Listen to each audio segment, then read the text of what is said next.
أرسط زينام أبي قدب حداسي إثيوبيا صعنتوتات وشت نوصان تصاويرو أبركي ممراق مبصحو كم زحقوسهم نبرتي زوا داورو ردا تارج أقليصام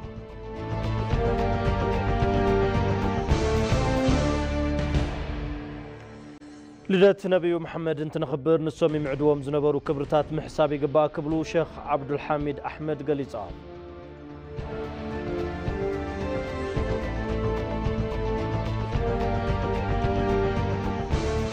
وصاي بريزيدنت تشاينا شي جينبينغن قدما منستر هند ناريندرا مودين تاريخاو زتبهاللو زتا ساليطوم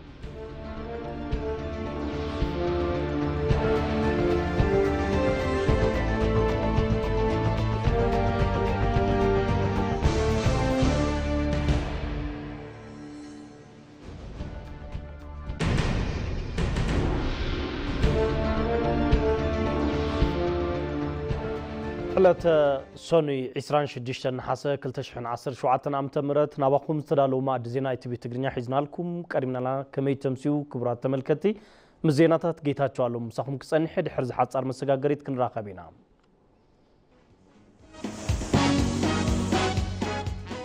ታላቁን የልማት ህልማችንን በሚሌኒየም ግድባችን አማካይነት እውን የምናደርግበት አዲስ ዘመን ተበስሯል። የኢትዮጵያ አቋም ፍትሃዊ ዘመናዊ እንደዚሁም ደግሞ የጋራ ተጠቃሚነትን የሚያጎለብት የ21ኛው ክፍለ ዘመን አስተሳሰብ ከመሆኑ ጋር ተያይዞ በዓለም አቀፍ መድረክም አሸናፊ የሆነ አስተሳሰብ ይዘናል የሚል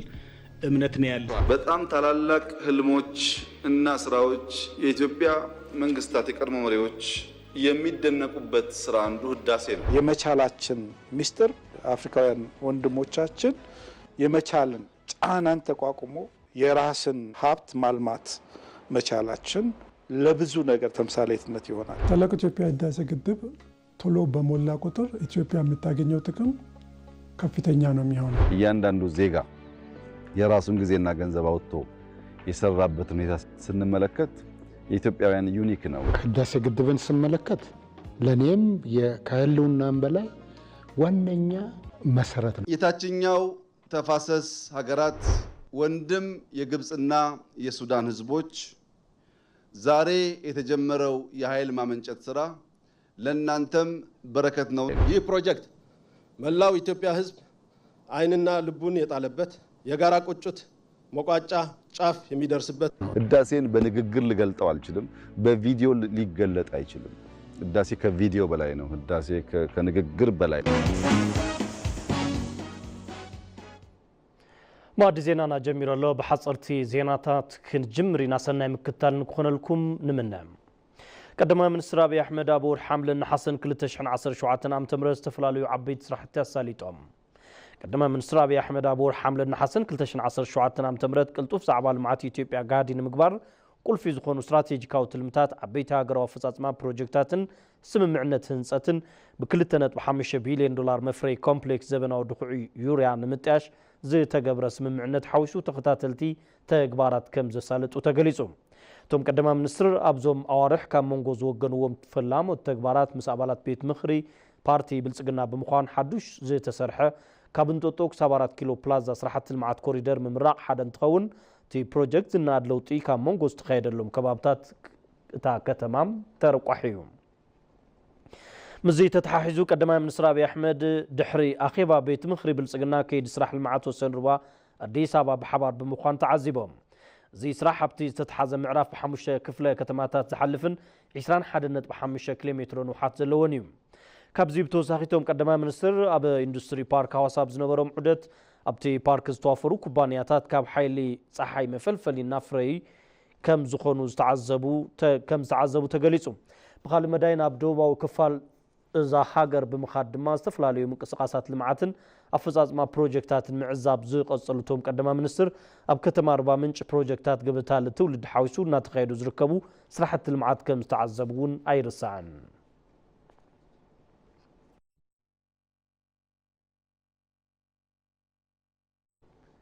ልደት ነብዩ መሐመድ እንትነኽብር ንሶም ይምዕድዎም ዝነበሩ ክብርታት ሰላም ምክኣል ምክብባርን ሓድነትን ምዝካር ይግባእ ክብሉ ኣባል ፈጻሚ ስራሕ ላዕለዋይ ቤት ምኽሪ ጉዳያት እስልምና ሼኽ ዓብዱልሓሚድ ኣሕመድ ገሊጾም መበል 1500 በዓል ልደት ነብዩ መሐመድ ዝቕፅል ሐሙስ 29 ነሓሰ 2017 ዓ.ም ኣብ ኣንዋር መስጊድ ተኸተልቲ እቲ እምነትን ዝተፈላለዩ ኣጋይሽን ኣብ ዝተረኸብሉ ክኽበር እዩ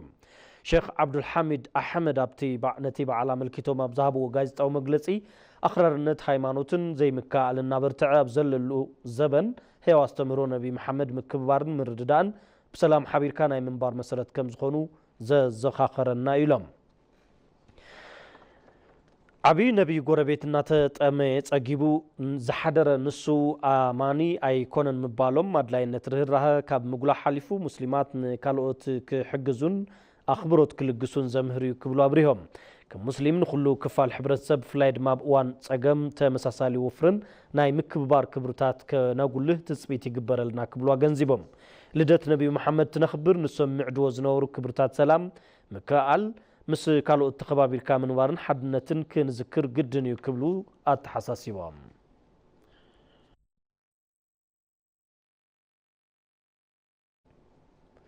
ሰላም ከተማና ብዝኾነ ይኹን እከይ ተግባር ንኸይዕንቀፍ ገይርና ኢና ክብላ ከንቲባ ምሕዳር ከተማ አዲስ አበባ አዳነች አቤቤ ገሊፀን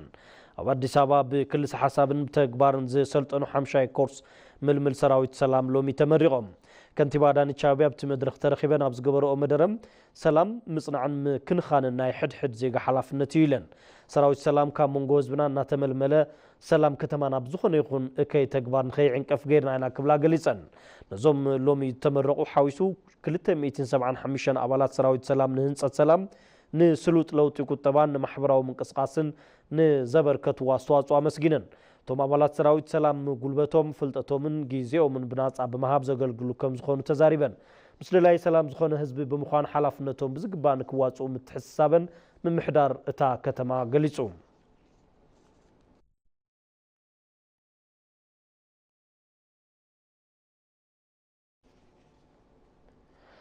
حزون كابتن كنتيبا كيوصانا كنتيبا محدار كتما አዲስ አበባ አዳነች አቤቤ ጽሬት ትምህርቲን ምሕላው ብዝተገበሩ ተግባራት ዝተባባዕ ውጽኢት ተረኺቡ ኢለን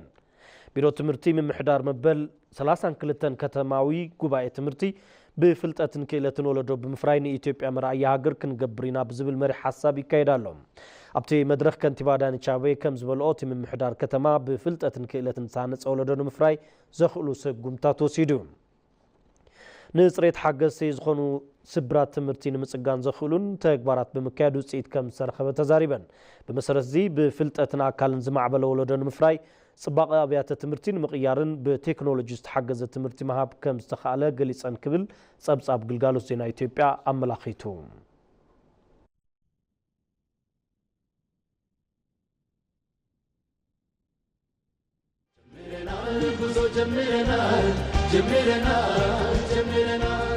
ወደ ኋላ ማን ይመልሰናል ከእንግዲህ ማን ይገታናል የህዳሴ ጉዞ ጀምረናል የህዳሴው ግድብ በሚመለከት የማንንም ጥቅም ለመንካት ሳይሆን የሚገባንን ጥቅም ለማግኘት የምናደርገው ነገር ነው ጀምረናል ጉዞ ጀምረናል የኛ ዓላማ ኃይል ማመንጨትን ውሃው ተመልሶ እንደሚሄድላቸው ለፈጥሮ ቆጭታችን አስተሳስሮን ህዳሴያችን ኩራታችን ክፍር ሆኗል በህዳሴው የኢትዮጵያ መንግስት የግብፅም ይሁን የሱዳን ፍላጎት የመጉዳት አንድ ህልም የለው ጀምረናል ጉዞ ጀምረናል የክረምት ጊዜ በጎርፍ ይቸገሩ የነበረው ጉዳይ በጣም በብዙ እጅ ነው የቀነሰው ህዳሴ ጉዞ ጀምረናል እንኳን ህዳሴ የትኛውም ፕሮጀክት የሚጠቅም ነገር ካለ የሚቆም ነገር አይኖርም ጀምረናል ጉዞ ጀምረናል ወደ ኋላ ማን ይመልሰናል أمكتتال ما ديزاين ايت بتغرينيا كم تركبوا كبرات تختاتل تمريزكم ስለተከታተሉና መስገነኩም ሕዙን ምሳና ጽንሑ ብዝርዝር ናብ ዝሓረና ዮም ዜናታት ክንሰግርና ዓብይ ግድብ ሕዳሴ ኢትዮጵያ ጽዕንቱታት ውሽጥን ወጻእን ተጻዊራ ብርኪ ምምራቕ ምብጽሑ ከም ዝሕጎዝهم ነበርቲ ዞባ ዳውሮ ወረዳ ተርጫ ተዛሪቦም توم نبرتي عبي قدب حداسة كلا عاوت عدوى ونيلوم تدرس هالمايو زلاري بومالو نظريت بريهم عبي قدب هداسة إثيوبيا كيد هنزأتو هيلو كابز جمر كساب حزي تفلالي تعنتات وشتن وطان تتصاويرو ناب فتصامة باتحو يركب نزا ملكيتنا أب كل الدوبو مراب إثيوبيا زواداورو كتما تارج أنا برتزخونو مهور سنة البونا ممهر زاريهون لمان شماقد العدي شامبل أبرا والدقيرقسن تاني حيت زقبرنا انتخون ناب كيد هنزأت قدب هداسة زنبرو مبركتون تذكرون بمقلاز عبي قدب هداسة نخي قدب زنبرو حلخلخا كايدة قرباب تاجراتن محبر السبع عالمن كم سعبي برهم تلاقوا إثيوبيا هداسة قدب عوي قدب هداسة إثيوبيا نإثيوبياويان كابجاف ساعجاف ناب حد أنفت زمزة كم زفلت إثيوبيا ناي بوزحت بهير سبات مركبيتيا بزون ببهير هايمانوت قانقوا استفلاليو في الليلات اللو يخون بر زي أفلالي ناب حد زمزة حد عينت قانقوا كزارب بحد نتبك الردادا بحد نتك اللحل زقبره عوي قدب هداسة يو بمداي سنة البونا انتنريون حدا عينة التحساسبان كهلو حدا عينة محبرو كبرن كهلو كله نا إثيوبيا نقد في الداسيلو نكل على المقبارو عوي هفتيو تلاقوا الداسي قدم يزيد ولد عبي قدب الداسة نايزي ولدو بحفشا نايزب إثيوبيا تاريخا وانسلاتي نوح عيد زلوهم نازي قدب كاين سرح كاين فاتون عبي عنكفات كوينوم عوش تعدن وزائن بمتحبار حدقنيا زخونة محلقة نافترو ببرك علم لغاح كاين ركب كساب مقبار بازيحهم يوم سلازي نزي بمسفاريو عبزي بركي بازيحو زلوم عبي قدب الداسة كالاي عبي عود عدوائيو نعنا نيتيبياويان نيتيبياوان تراح زي كونس نملا أفريكاويان عوتن تاريخا ونيوم إثيوبيا عبي قدب هداسة مهنات أنا أفريكا بتحت بعدها مجزأتين مئتاو دليت اللون استفلالي حجرات إثيوبيا نزم معواتا زيتو حتى لن حجراتن بصورن بقلت استفلالي وكويناتا تبلع لإثيوبيا خفيتن من بارن شامبل أبراول دقير قسي قلتو وطاتنا ايتونو طلاتوچاچن وچم وستم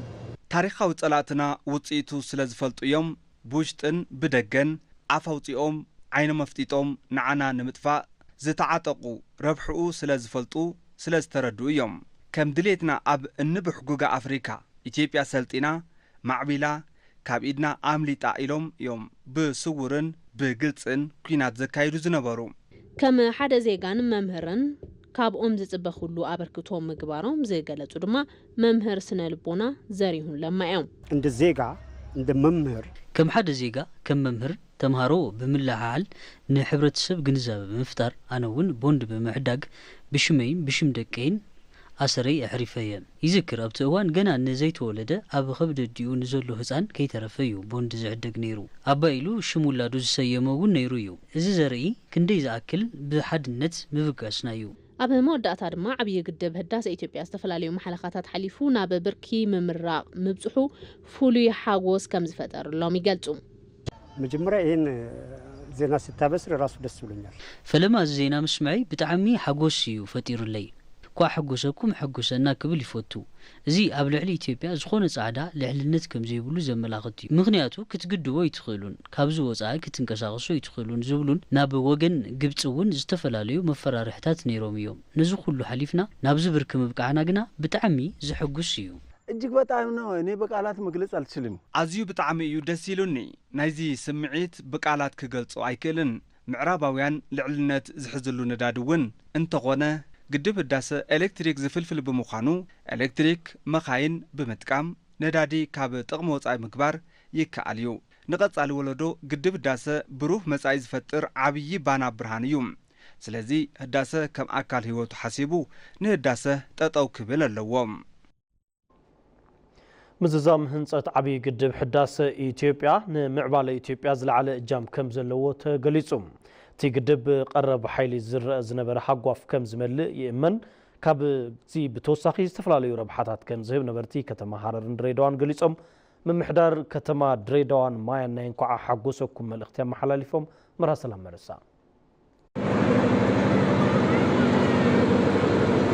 عشران 4 ساعات سعر عرض يقارصلو بر نقد هاجرنا كتما دريدوا زوباو تسر قطبا مسرت كتتحز نصا زوبا نقدي مسرت تحيزا نمولو منقسقاسيا تسجر زلا كاب منيا بالسجره بزكالو معبالو غون مغبار زتگه نبار كتما دريدوا قدب هداسه تزازيمو ቁጠቦ ሃጓፋት ሃገር ኣብ ምምላእ ዝህልዎ ግደ ንምስቲ ምቃር ተሃንጢ እዩ ዘሎ ተቐማጥ ከተማ ድሬዳዋ ኣይተ መኩርያ ጣሰው ምዛም ግድብ ህዳሰ ናብ ካልኦት ጠለባት ልምዓት ንሰግረሉ ድልድል ምዃኑን ካልኦት ጸጋታት ኣብ ቅድሚትና ከም ዘለዎ እውን ይሕብሩ እንኳን ይሄና ገና ነዳጁ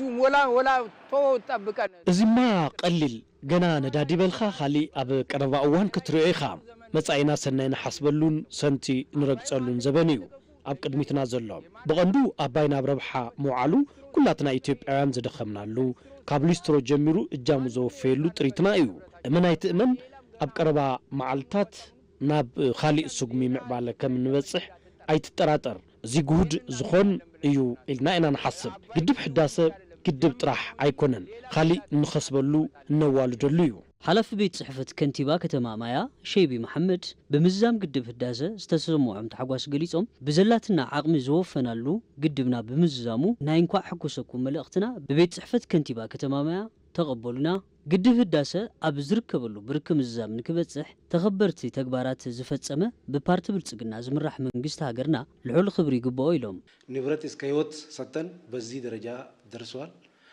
ካብ ንብረት ክሳዕ ህይወት ሂብና ኣብዚ ብርኪ በጽሓሎ በዚ ድማ ብፓርቲ ብልጽግና ዝምራሕ መንግስቲ ክምስገን ይግባእ ከም ከተማና ግድብ ሕዳሰና ኣብዚ ብርኪ ብምብጽሑ ልዑል ታሕጓስ ከም ዝተሰምዐና ይገልጽ ድሕሪዚ ኣብ ዘለው እዋናት ድሕሪ ምዝዛም ህንጸት ግድብ ሕዳሰ ዝህቦ ውጽኢት ኣብ ዝወልዶ ልምዓት ጎኒ ከም ከተማና ተሳትፎ ከም ዝህልወና ንኣምን ንእስቲ ሂክማ ሙስጠፋ ተቐማጢት ከተማ ሃረር እያ ምዝዛም ግድብ ህዳሰ ኣብ ልዕሌና ዝተቐመጠ ምስሊ ድኽነት ኣብ ምቕንጣጥ ግድኡ ገዛእ ምዃኑ ሓቢራ ርካቦት ሸርፊ ወፃኢ ሃገራት ብመዳይ ቀረብ ሃይሊ ይኹን ቱሪዝም ዝሽኻሉ ምንቅስቓስ ስዒቡ ሰፊሕ ባይታ ከም ዝሕዝ ትገልጽ እንግዲህ በመጀመሪያ ለኢትዮጵያ ህዝብ እንኳን ደስ አላችሁ እንኳን ለዚህ ቀን አደረሰን ማለት ፈልጋለሁ بقدامነት ንህዝቢ ኢትዮጵያ እንኳን ሓጎሰካ ከብሎ ይፈቱ እንኳን ናብ ዝብቃዕና ኢትዮጵያ ድኻያ ዝብል መግለጺና ኣብ ምስትኻል ግደለው ኢለ ዝሓስብ ካብ መሸጥ ኃይል ጥራሕ ከባቢ 1 ቢልዮን ዶላር ይዝርከብ እዚ መስኮነ እቲ ህንጸት ብዓይነ ቱሪዝም ውን ክንጠፈሉ ከሎ ኣታው ሃገር ብጣዕሚ ዓብይ እዩ ኣባይ ተዛዚሙን ምርኣይ ፈጣር ስለ ዘብቃዕና ደጊመ እንኳን ሓጎሰኩም ክብል ይፈቱ ግድብ ህዳሰ ዝርከብ ኣታው ናተይ ናይ ኩሉ ዜጋን ናይ መጻ ወለዶ ምዃኑን ሰናይ ዘስዕብ ከም ዝኾነ ውን ዝገልጹ ምክትል ሓላፊ ቢሮ ሰላምን ጸጥታን መምሕዳር ድሬዳዋ ዓብደላ በከር እንኳን ሓጎሰኩም አሐጎሰና መልእክቶም አሊፎም እዮም ህዳሴ ግድብ ከኃይል ላይ የምናገኘው ሀብት ግድብ ሕዳሰ ኃይል ፈልፊሉ ዝረኸቦ ኣታዊ ናተይ ናትካ ሃፍቲ እዩ ናይ መጻኢ ወለዶ ጸጋውን እዩ ነዚ ዝኣመሰለ ዕድልና ዝወስን ነገር ተዛዚሙ ንሪኦ ተለና ካብ ዓቐን ላዕሊና ንሕጎስ ህዝቢ ኢትዮጵያ እንኳን ሓጎሰካ ክብሎ ይፈቱ እንኳን ሓጎሰኒ ኢለ ተሓጓሰይ ንውልቀይ ውን ይገልጽ ግድብ ህዳሰ ዝሙን ሕርሻ ዝጠልቦ ቀረብ ኃይል ብምምላእ መዳይ ዘበርክቶ ረብሓ ገዚፍ ብምዃኑ ናይቲ ከባቢ ህቅን ሕርሻ ንመፍረይ ትካላት ብምዕዋት መዳይ ዘለዎ ረብሓ ዓብይ ምዃኑ ተገሊጹ እዩ መንግስቲ ኢትዮጵያ መዳበርያ ሕርሻ ውሽጢ ዓዲ ንምፍራይ ምስ ዳንጎቴ ኢንቨስትመንት ጀመሮ ተግባር ሓረስቶት ፍረጽ ዓሮም ንከይረኽቡ መሕልኻ ዝነበረ ጸገም መዳበርያ ብምቅላል ልምዓት ሃገር ዘቀላጥፍ ምዃኑ ተሓቢሩ እቲ ዝተጀመረ ተግባር ኣብ ውሽጢ 4 ኣዋርሕ ንምፍጻም ዝተለመ እንትኸውን እዚ ተግባር ናብ ተግባር ንምልዋጥ 2.5 ቢልዮን ዶላር ከም ዝውድእ ተሓቢሩ ኣባይ ደመቀ ማዳበሪያ 84 ቢሊዮን ብር ነው የምንደጉመው በአንድ ኩንታል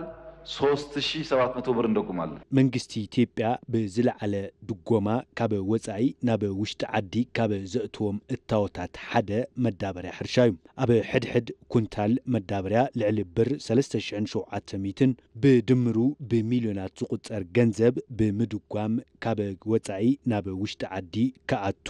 ብምግባር ንሓረስቶት ይከፋፍል እዚ ብሕጽረት ሸርፍ ወጻእን ብእዋኑ ናብ ኢድ ሓረስቶት ብዘይምእታውን ኣብ ዘፈር ሕርሻ መሐለኻታት እናፈጠረ ጸኒሑ እዩ አንደኛ ያለው መዳበሪያ በወቅቱ አልቀረበ መዳበሪያ በእዋኑ አይቀርበልናን ካብ ዝሓሊፉውን ኹሌኮናን ልዑል ጸገሚዩ አጋጢሙና መዳበሪያ ይሄ ጫፉ ተገኘ መዳበሪያ እንትርከብ ሓረስታይ እምኒ ከይተረፈ ሓሪሱ ይዘርእ ሓረስቶት ፍረ ጻዕሮም ንኽረኽቡ ኣብ መዳበሪያ ዘጋጥም ዝነበረ ጸገማት ብምፍታሕ እኹል መዳበሪያ ብእዋኑ ክረኽቡ ምግባር እዩ ነዚ ድማ ብዓርሰ ዓቕሚ መዳበሪያ ምፍራይ ምጅማር ዝብል መንግስቲ ከም መማረጽ ብምውሳድ ዕላው ገይሩ ሁለተኛው ህዳሴያችን የሆነው ማዳበሪያ ፋብሪካውን ከተቻለ በጆይንት ቬንቸር ከግሉ ሴክተር ጋር ቃላይ ሕዳሰና ዝኸውን ፋብሪካ መዳበርያ በጆይንት ቬንቸር ተተኻይሉ ከዓ ምስ ውልቀ ዘፈር ካብዚ እንተሓሊፉ ብውልቀ ኢንቨስትመንት ተዘይተኻይሉ ከዓ ብመንግስቲ ኢትዮጵያ ብባዕሉ ፋብሪካ መዳበርያ ምህናፅ ግድን የድልየና እዩ እዚ ድሌት ኢትዮጵያ ንምምላእ መሰረት ዝገብር እዩ እዚ ኣብ ዝቕፅል ዓመት ዝጅመር እዩ ዝኸውን ቀዳማይ ሚኒስትር አብይ አሕመድ ንባይቱ ወከልት ህዝቢ ዘስምዕዎ መደረ ናብ ተግባር ንምልዋጥ ኣብ መንጎ መንግስቲ ፌደራልን ዳንጎቴ ኢንቨስትመንት ግሩፕን እቲ ስራሕ ንምጅማር ሓበራዊ ስምምዕ ተፈጺሙ እዚ ኣብ 4 ኣዋርሕ ብምፍጻም ሕቶ ሓረስቶትን ኢትዮጵያን ምምላስ ከም ዝከኣል ትልሚ ተታሒዙ የኢትዮጵያ መንግስትና ዳንጎቴ በትብብር ብምትሕብባር መንግስቲ ኢትዮጵያን ዳንጎቴን ኣብ ኢትዮጵያ በዓመት 3 ሚልዮን ቶን መዳበርያን ምፍራይ ዝኽእል ስራሕ ኣብ ጎዴ ኣብ ቀረባ ዝጅመር እዩ ዝኸውን ኣብ 4 ኣዋርሕ ድማ ዝፍጸም እዩ major milestone to produce right from 0 to 3 million tons which is ካብ ባዶ ተላዒልካ 3 ሚልዮን ቶን መዳበርያ ምፍራይ ብጣዕሚ ዓብዪ እዩ እዚ ብዓለም ለኸ ብፍርያት መዳበርያ ካልአይቲ ምስ ዝኾነት ናይጄርያ ማዕረ ዝገብር እዩ እዚ ቀሊል ኣይኮነን ኢትዮጵያ ዓቕሚ ኣለዋ እኹል ዝኾነ እታወት ፍርያት ኣለዋ እዩ እቲ ፕሮጀክት 2.5 ቢልዮን ዶላር ዝተተሓዘሉ እንትኸውን ሓረስቶት ኢትዮጵያ በብዓመቱ ዝፍተኑሉ ቀረብ መዳበርያ ዘቕልል ከም ዝኾነ ተስፋ ተነቢሩሉ ከውጪ ሲመጣ ትራንስፖርት አለ መጓጓዝ አለ መዳበርያ ካብ ወፃእ እንትነምፅእ መጓዓዝያ ኣሎ ኣብ ዝደለኻዮ እዋን ምግዛእ ኣይትኽእልን ኣብ ውሽጢ ዓዲ ምፍራይ እንተጀሚሩ ግና ብእዋኑን ብዝደለኻዮ መጠን ኢኻ ትረክብ ስለ ዝኾነ እቲ ዝተጀመረ ስራሕ ንሓረስቶት ኣዝዩ ዘኹርዕ እዩ በጣም ተደስቻለሁ ምክንያቱ በፊት እንግዲህ በውድ ነው የምንገዛው ብጣዕሚ ተሓጒሰ ምክንያቱ ቅድሚ ሕዚ ብኽባር ኢና ንዕድግ ነርና ኣብ ልዕሊኡ ሓንቲ ኢኻ ትረክብ እምበር ትደልዩ መጠን ኣይትረክብን እዚ ሕዚ መንግስቲ ዝጀመሮ ስራሕ ግና ንዓና ዓብዪ ተስፋ እዩ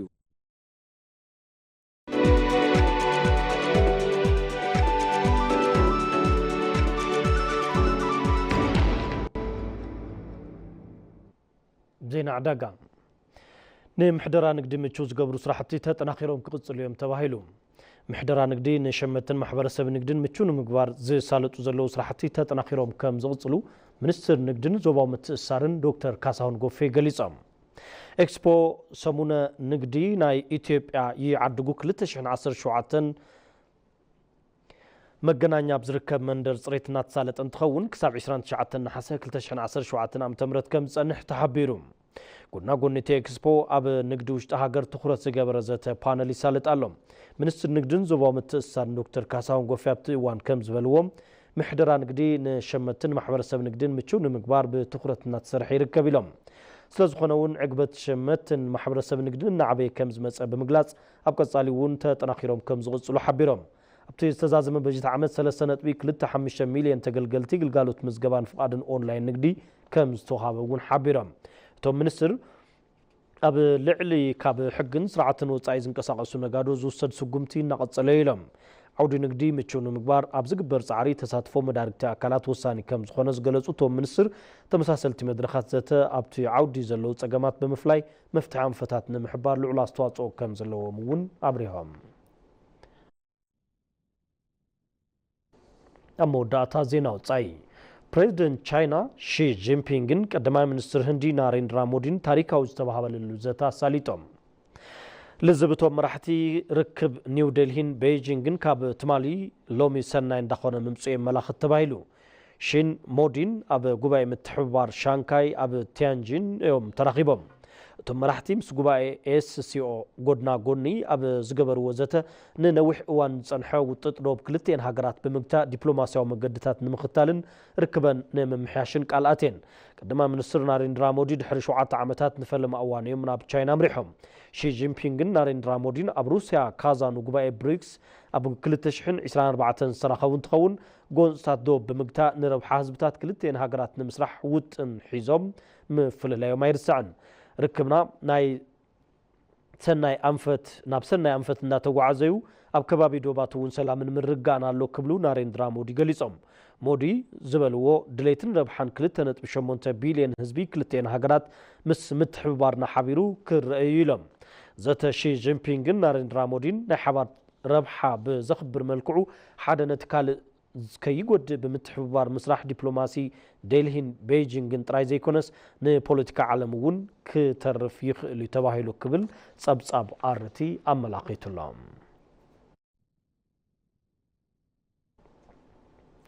ክቡራት ተመልከቲ ዜናዊ መሰናዶታትና ቅድሚ ምዝዛምና ቀንዲቀነጥብታትና ክንዘኻኽረኩም ዓብይ ግድብ ሕዳሴ ኢትዮጵያ ጽዕንቶታት ውሽጥን ወጻእን ተጻዊሩ ኣብ ብርኪ ምምራቕ ምብጽሑ ከም ዝሕጎሶም ነበርቲ ዞባ ዳውሮ ወረዳ ተርጫ ገሊጾም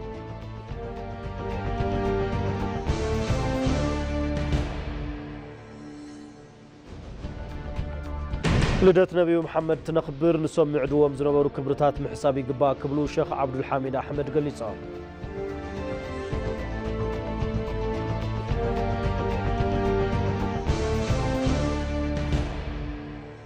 ፕሬዝዳንት ቻይና ሺ ጂንፒንግን ቀዳማይ ሚኒስትር ህንዲ ናሬንድራ ሞዲን ታሪኻዊ ዝተባሃለሉ ዘተ ኣሳሊጦም